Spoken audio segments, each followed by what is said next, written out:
Et bonsoir à tous et à toutes. J'ai l'impression que c'est en train de se lancer. Voilà, bonsoir à tous et à toutes. Bienvenue sur ce live, hein. Vous le savez, les Facebook Live sont une habitude. Plus que jamais, c'est un outil à conserver, à entretenir pour garder le lien en cette période qui peut parfois nous isoler physiquement. Euh, Voici un lien qui perdure, qui s'entretient depuis maintenant plusieurs années, car ça fait bien plusieurs années que nous avons initié cette démarche de rendez-vous par Facebook Live.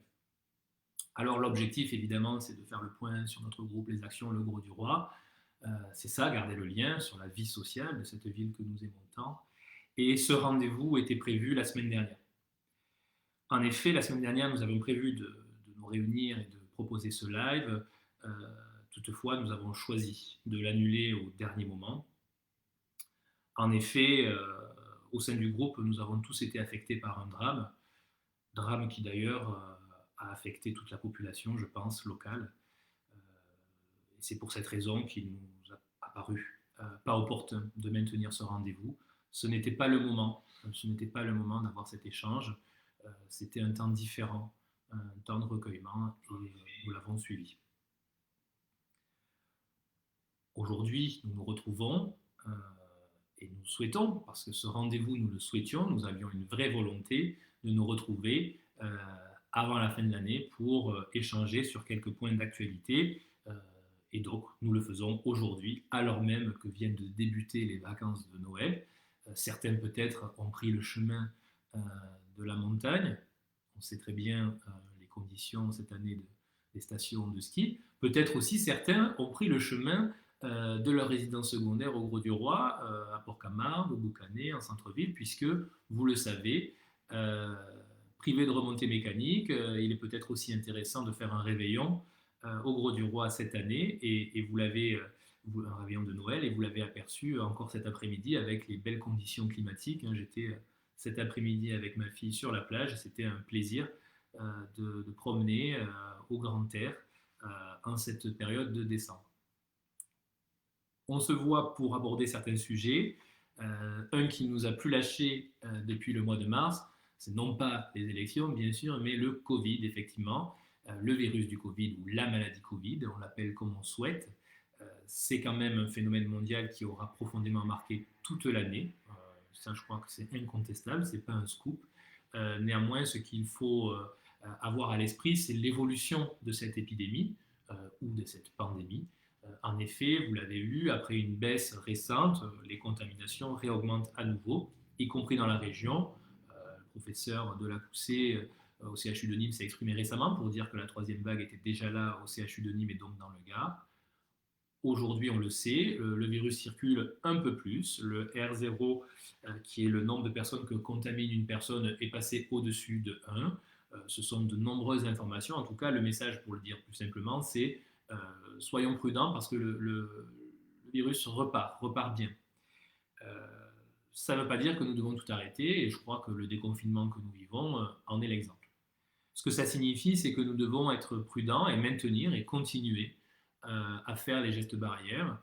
Le fait que le virus reparte ne remet pas en cause notre application des lavages de mains aux solutions hydroalcooliques, du port du masque. Au contraire, il faut persister et maintenir cela. Il y a peut-être des relâchements, il y a peut-être aussi des conditions saisonnières qui facilitent les transmissions. Toujours est-il, continuons à faire les gestes barrières. Un point aussi sur l'actualité récente, c'est la question du vaccin. Et je veux le dire parce que c'est vraiment une conviction pour moi. Euh, il est aujourd'hui question d'ouvrir la vaccination avant la fin de l'année, hein, notamment pour les personnes les plus fragiles dans les EHPAD et le personnel. Moi, je dois le dire, et je vous le dis très sincèrement, lorsqu'un de ces trois vaccins qui ont été, en tout cas, qui sont en train d'être validés, me sera proposé, je le ferai. Je le ferai parce que j'ai confiance dans les systèmes qui sont mis en œuvre euh, pour vérifier et garantir la sécurité sanitaire. Je le ferai aussi parce que toute action thérapeutique, médicale, revêt un certain nombre de risques, que ces risques sont bien faibles. Je parle des risques graves, évidemment, avoir des maux de tête ou avoir une rougeur au point d'injection après un vaccin, c'est quelque chose qu'on a tous connu parce qu'il y a des vaccins plus anciens que l'on a pratiqués. Pour moi, ce ne sont pas des effets indésirables graves, ça m'engage évidemment, mais ce que je veux vous dire, c'est que pour ma part, je ferai les vaccins parce que je considère qu'il y a un risque trop grand à ne pas les faire et à ne pas les suivre par rapport à la vie que nous vivons aujourd'hui. La vie sanitaire, les risques que nous faisons encourir aux autres, mais aussi sur la vie sociale, sur la vie économique. Vous le savez, euh, on ne peut pas continuer décemment à durer trop longtemps dans cette situation. Pourtant, il va falloir garder notre calme et continuer encore le temps que l'épidémie soit bien contrôlée à vivre dans ces conditions. Donc un bon moyen de limiter la propagation du virus, c'est la vaccination, je le redis. Pour ma part, je me ferai vacciner lorsque je serai dans les personnes à vacciner. Ça ira assez vite puisque je suis un des professionnels de santé, vous le savez.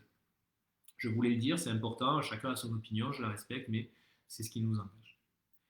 Autre point, parce que là, pour le coup, ceux qui sont peut-être inquiets pour leur santé ne devraient pas l'être pour une application qui permet elle aussi de mieux contrôler la circulation du virus.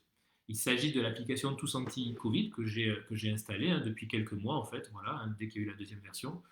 Tous Anti-Covid, une application qui permet donc de tracer les contacts que l'on a, ça utilise le Bluetooth des téléphones. Vraiment, moi je l'ai installé, je n'ai eu aucun problème dans le fonctionnement de mon téléphone. Et cette application donc, permet, encore plus en période de fête, où on va avoir pas mal de rencontres, de sorties, des personnes peuvent se promener, se croiser.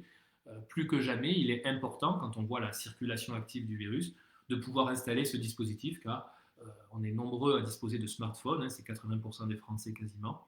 Et donc, vous pouvez comme ça, plus facilement, savoir les personnes que vous avez croisées. C'est donc un véritable outil, là encore, que vous pouvez utiliser. Je vous invite à le faire si vous ne l'avez pas encore fait. Installer l'application Tous Anti-Covid, c'est encore une fois un sens de responsabilité. Et vous le savez, vous ne risquez pas, pour le coup, d'effets indésirables à installer cette application. Et elle ne vous fliquera pas plus que Facebook que vous utilisez actuellement pour regarder cela. Donc vraiment, vous pouvez l'installer en toute confiance. C'est une application qui fonctionne bien et j'ai des retours de personnes qui ont été alertées, d'avoir été en contact et qui du coup sont allées se faire dépister et effectivement étaient négatives et tant mieux. C'est comme ça qu'on doit fonctionner si on veut mettre fin une bonne fois pour toutes à ce virus, à cette pandémie qui a pas mal bouleversé nos rapports humains. Donc, approche des fêtes, c'est le moment quand même où on doit prendre plaisir, se retrouver les uns les autres avec des précautions. Je vous épargne toutes les règles et les consignes, vous les connaissez maintenant. Par contre, approche des fêtes n'empêche pas de vous tenir informé de l'actualité très récente et ce qui nous semble important aussi à souligner sur les dernières semaines. Le premier point que je voudrais aborder sur le plan politique, c'est le lancement de l'application de la Marketplace, donc Marketplace qui est un anglicisme, mais qui signifie en fait plateforme de vente en ligne, en gros, qui permet de faire des achats locaux, de choisir de consommer local au plus près, puisque la communauté communautaire de Camargue, et vraiment je salue ce projet, a mis en œuvre la plateforme j'achète-en-terre-de-camargue.com, donc j'achète-en-terre-de-camargue.com, qui est la plateforme qui vous permettra d'aller faire des achats. Il y a des primeurs, il y a du textile, enfin, il y a différents commerces et c'est en train de prendre davantage. Et j'invite tous ceux qui sont commerçants et qui ont une activité commerciale à s'y inscrire, d'autant que la communauté de communes offre pour le moment l'adhésion et ça vous permet d'avoir une visibilité plus importante. C'est quelque chose que nous souhaitions déjà dans notre programme avant cette crise et que nous avions identifié comme une priorité à mettre en œuvre dès le mois de mai. Rappelez-vous, dans le live du 7 mai, nous avions dit ça. Et donc vraiment, nous voulons dire que nous sommes très heureux que cette plateforme voit enfin le jour. Elle aurait pu voir le jour un peu plus tôt, c'est vrai, puisqu'il y a eu un premier confinement, vous le savez, en novembre, fin octobre-novembre. Effectivement, si en mai, quand on en parlait, elle avait été mise en œuvre, commençait à être mise en œuvre, on aurait pu aussi, comme ça, faciliter l'activité de nombreux commerçants qui d'ailleurs ont utilisé Facebook, des photos, des applications. Bon, c'est du bricolage, ça a fonctionné, ça aurait été optimal avec, si ça avait été plus tôt.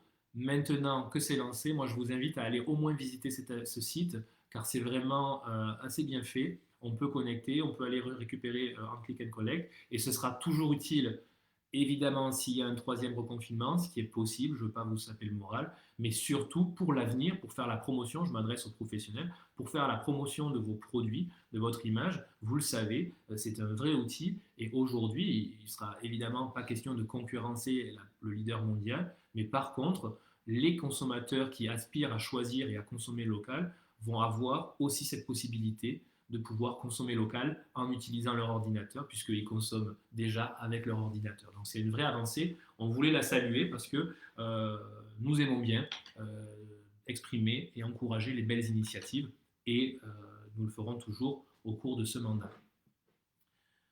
Le point suivant est plus local, hein, puisqu'il concerne le Grau-du-Roi, en particulier le centre-ville et le projet d'écoquartier, puisque ce projet continue à avancer. Heureusement assez lentement, c'est vrai, hein, puisqu'il n'est pas allé aussi vite que ce qu'il était prévu. Et nous nous en félicitons parce que la précipitation n'est jamais n'est jamais un bon outil, n'est jamais une bonne attitude.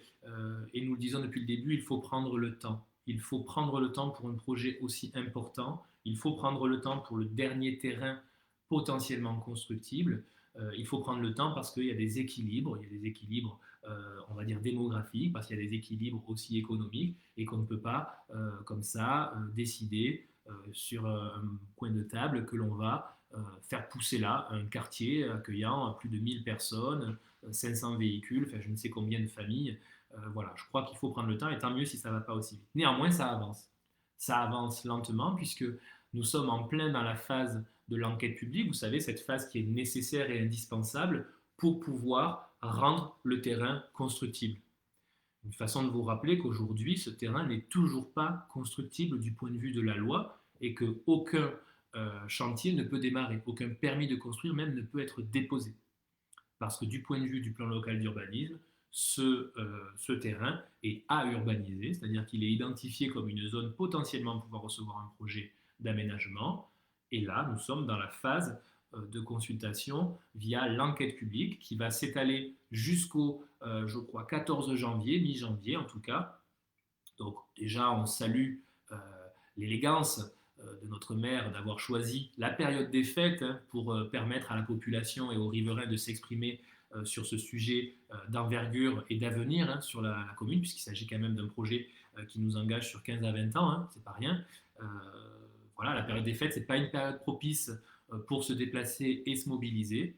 Je crois quand même que c'est bon, peut-être l'indifférence de notre maire à ce genre d'outils, à la concertation, au respect des règles de bonne séance, je ne sais pas. Toujours est-il que l'enquête publique a démarré, elle se poursuit jusqu'à mi-janvier. Vous pouvez toujours aller vous exprimer sur ce sujet, prendre connaissance des éléments et du projet, et le commissaire enquêteur fait des permanences. Il fera aussi une permanence lundi prochain entre 14h et 19h et aussi 2 permanences suivantes courant janvier. Les informations sont sur le site de la ville. Si vous souhaitez vous mobiliser, allez-y, allez vous exprimer. Pourquoi est-ce que sur un projet comme celui-ci, nous souhaitons qu'il soit ralenti?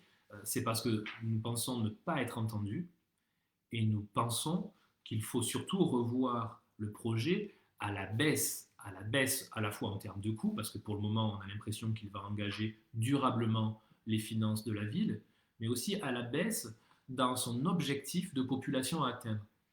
Aujourd'hui, ne serait-ce que sur le plan de l'île au test, il est prévu d'accueillir 3 fois plus, une densité 3 fois plus importante que la densité minimale concernée par cette zone, c'est-à-dire 35 logements à l'hectare dans cette zone, et là on a quasiment 110 logements à l'hectare. C'est quelque chose qui est quand même colossal et qui va forcément dénaturer l'équilibre de ce quartier et le lien avec le centre-ville, c'est évident. Pourquoi je ne sais pas, en tout cas on nous prétend des besoins. En ce qui concerne les besoins, nous le maintenons là encore, nous n'avons pas ces besoins en logement, pas de cette façon, puisque la dernière enquête faite par le CCAS, donc l'audit social, rapportait que 8 personnes sur 10 sont satisfaites de leur logement, donc ça c'est un élément vérifiable et de réalité. Et ça ne veut pas dire qu'on ne doit pas agir pour les 2 personnes sur 10 qui vivent un logement indécent et qui ne leur convient pas. Mais que pouvons-nous faire dans ces conditions? Eh bien, on pense que ce qu'il faut, c'est revoir la politique d'action et notamment en se concentrant sur la rénovation, la réhabilitation, le réinvestissement de l'existant. Le centre ancien compte un certain nombre, plusieurs centaines, plusieurs dizaines, plusieurs centaines, plusieurs chiffres circulent, toujours est-il de logements vacants. Et ça, c'est une priorité parce que plus écologique qu'un écoquartier qui sort de la terre, c'est de réhabiliter, de rénover l'existant pour éviter de bétonner des espaces naturels. Donc ça, c'est quand même une idée qui est forte, qui est claire. Il y a des solutions, la plupart des besoins sont satisfaits, et pour ceux qui restent, il serait beaucoup plus écologique et beaucoup plus sain de réhabiliter les bâtiments existants que de faire sortir de terre un quartier. Enfin, toujours sur l'écoquartier, il me semblait important de saluer l'action des riverains de Loufanal, qui est le quartier voisin, avec l'association des riverains de Loufanal, qui s'est pas mal mobilisée, qui s'était déjà investi, qui a fait pas mal de communication et d'information. Bravo, bravo à vous parce que vous défendez à la fois évidemment votre qualité de vie directe hein, qui peut être endommagée, mais je sais aussi, et vous l'avez pris en considération, que vous défendez également une certaine idée du Gros du Roi et du développement du Gros du Roi. C'est-à-dire que vous avez bien saisi qu'au-delà de votre voisinage, ce projet, il va impacter toute la commune, toute la collectivité, toute la circulation. Et donc c'est un projet qui est disproportionné et dont nous ne voulons pas. Toujours sur l'association des riverains, je veux dire bravo, bravo aussi pour cette initiative de pétition, pétition en ligne et aussi en version papier. Euh, Nous, le mouvement que l'on représente, le groupe de réflexion pour l'avenir et l'unité, soutient totalement cette démarche. Nous avons déjà apporté des signatures. Nous continuerons à la diffuser parce que nous pensons que c'est important et c'est important de le faire en ce moment. La pétition a déjà recueilli plus de 200 signatures.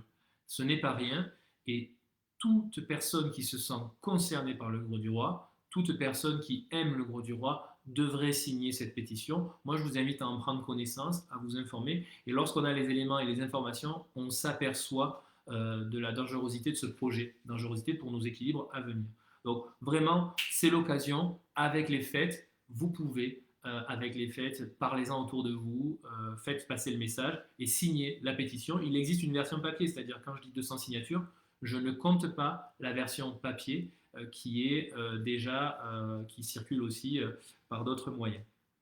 Voilà ce que je voulais vous dire. En tout cas, c'est l'affaire de tous. Nous sommes concernés et agissons parce qu'après, il sera trop tard, vous le savez. Un dernier point, donc ça, c'est une actualité plus récente et bien sûr, ça dépasse largement le cadre de compétences de la collectivité puisqu'il s'agit des sujets et des questions liées à la pêche. Moi, je dois saluer quand même la mobilisation d'un certain nombre de politiques, mais aussi la mobilisation des pêcheurs eux-mêmes, hein, qui le 7 décembre dernier étaient en grève et se sont regroupés. En fait, leur profession, elle est toujours malmenée. Aujourd'hui, la Commission européenne a annoncé une réduction considérable du nombre de jours de pêche. Grâce aux mobilisations, la réduction n'a pas été aussi importante, mais il y a quand même eu une réduction. Donc le fait qu'il y ait une réduction, ça ne va quand même pas dans le bon sens. Et on peut se dire que le prochain coup, il y aura encore une réduction. Et donc c'est quand même dommage. Moi, ce que je veux dire ici, et il ne s'agit pas de dire n'importe quoi, c'est un sujet assez complexe, c'est que ça semble tellement injuste de mettre la faute sur les pêcheurs quand il s'agit de préserver la biodiversité marine. Parce qu'on sait très bien qu'il y a d'autres facteurs bien plus importants et bien moins visibles parfois, comme la pollution ou le réchauffement climatique, qui perturbent évidemment les cycles biologiques des espèces. Hein, on le sait très bien qu'un demi-degré de réchauffement climatique, ça modifie les cycles. Donc ça, c'est quelque chose que je voulais vous dire parce que nous y sommes sensibles. Le Gros du Roi accueille une flotte importante de pêcheurs et je sais qu'ils sont inquiets pour leur avenir. Nous le sommes aussi et nous serons attentifs à la suite à donner à ces mobilisations. Pour finir, et pour ce qui concerne des dernières actualités, se tenait la semaine dernière, enfin là, dans cette semaine, le conseil municipal suivi du conseil communautaire, hein, respectivement mercredi 16 et jeudi 17 décembre. À cette occasion, plusieurs sujets ont été abordés. Nous avons finalisé le compte-rendu et il vous sera diffusé très rapidement. Hein, vous le savez, on a pris l'habitude maintenant de vous diffuser les comptes rendus. Vous les avez par mail. sur la mailing et sur aussi la page Facebook que vous suivez. Donc, si vous souhaitez recevoir aussi les comptes rendus par mail au moment où ils sortent, je vous invite à ce moment-là à vous inscrire. Vous le savez, l'adresse c'est contact@legros.fr, contact@legros.fr. Et donc ensuite, on ajoute votre adresse et comme ça, vous suivez l'actualité. Voilà ce que je peux vous dire. Évidemment, il y a d'autres points d'actualité sur Porcamaf. Ça a été, relancé, ça a été diffusé et ça sera diffusé bien sûr dans les moments qui suivent.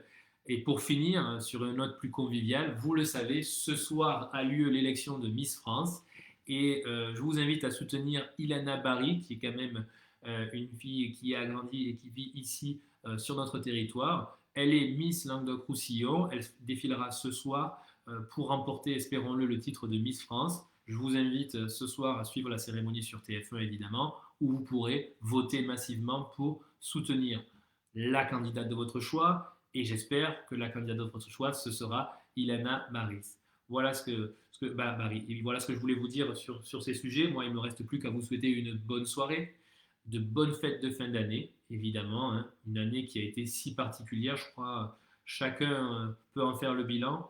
Et tout le monde a été impacté par cette année délicate. Mais le moment des fêtes est le moment où l'année va s'achever. Profitez-en en restant prudents les uns avec les autres.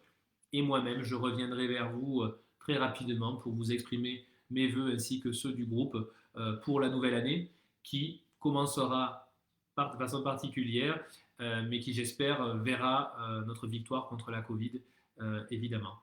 Je vous souhaite une bonne soirée, au revoir et à bientôt.